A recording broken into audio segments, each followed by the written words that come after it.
कई बार फिल्म से ज़्यादा उसके गाने सफल हो जाते हैं। ऐसा ही कुछ हुआ था 1968 की फिल्म झुक गया आसमान के साथ। यह फिल्म बॉक्स ऑफिस पर इतना कमाल नहीं कर सकी, लेकिन इस फिल्म का मुख्य गाना कौन है जो सपनों में आया आज भी सदाबहार गानों में शुमार किए जाते हैं। राजेंद्र कुमार पर फिल्माया गया इस गाने को मखमली आवाज़ के बादशाह मोहम्मद रफ़ी ने आवाज़ दी। इसे लिखा था प्रसिद्ध गीतकार हसरत जयपुरी ने और संगीत से सजाया था मशहूर संगीतकार शंकर जयकिशन ने। लेकिन आपको जानकर हैरानी होगी कि इस गीत की रिकॉर्डिंग के समय बार बार रफ़ी साहब एक गलती कर रहे थे।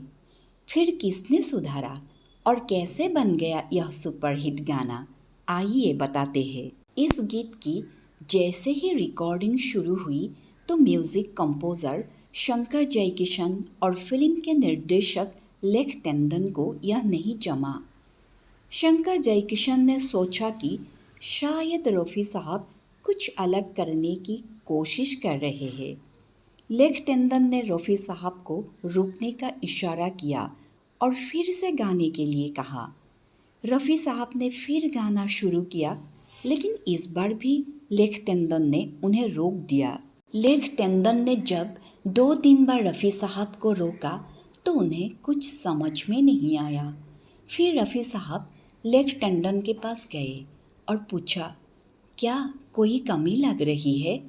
तो लेख टंडन ने कहा, आप बहुत ही अच्छा गा रहे हैं, लेकिन आप राजेंद्र कुमार के अंदाज में नहीं गा रहे हैं।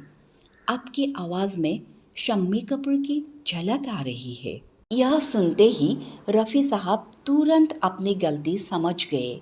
दरअसल रफ़ी साहब ने शम्मी कपूर के लिए कई गाने गाए हैं। शम्मी कपूर अक्सर सुझाव देते थे कि वे किसी खास गाने को किस तरह से गाना चाहते हैं, क्योंकि उन्होंने अपने मूव्स उसी हिसाब से बनाए थे। रफ़ी साहब सिर्फ वही पेश करते थे जो शम्मी कपूर चाहते थे। ऐसे में उस दिन भी वे शम्मी कपूर के अंदाज में ही गाए जा रहे थे। लेकिन जब लेख टंडन ने टोका तो उन्होंने तुरंत टोन बदल दिया और वादियों के बीच राजेंद्र कुमार जीप चलाते हुए गाने के अंदाज में उन्हीं की आवाज़ में गाया। यह गाना जब रिलीज़ हुआ तो लोगों की ज़ुबान पर चढ़ गया।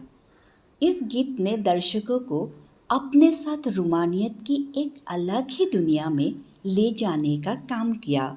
हसरत जयपुरी के खूबसूरत शब्दों, शंकर जयकिशन का प्यारा सा संगीत, मोहम्मद रफ़ी साहब की मखमली आवाज़ और लेख टंडन का शानदार निर्देशन की वजह से कौन है जो सपनों में आया गीत आज भी कहीं भी बजता है तो सुनने वाले के चेहरे पर एक अलग ही मुस्कान दौड़ जाती है।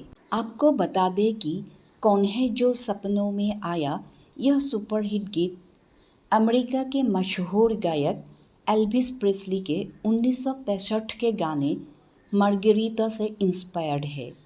इसकी धुन एल्विस के इसी गाने की धुन पर आधारित है। तो आप लोगों को कैसा लगा यह किस्सा? अगर अच्छा लगा तो प्लीज़ लाइक और सब्सक्राइब कीजिएगा। हम लोग फिर मिलेंगे एक नए किस्से के साथ। तब तक के लिए धन्यवाद, शुक्रिया, थैंक यू।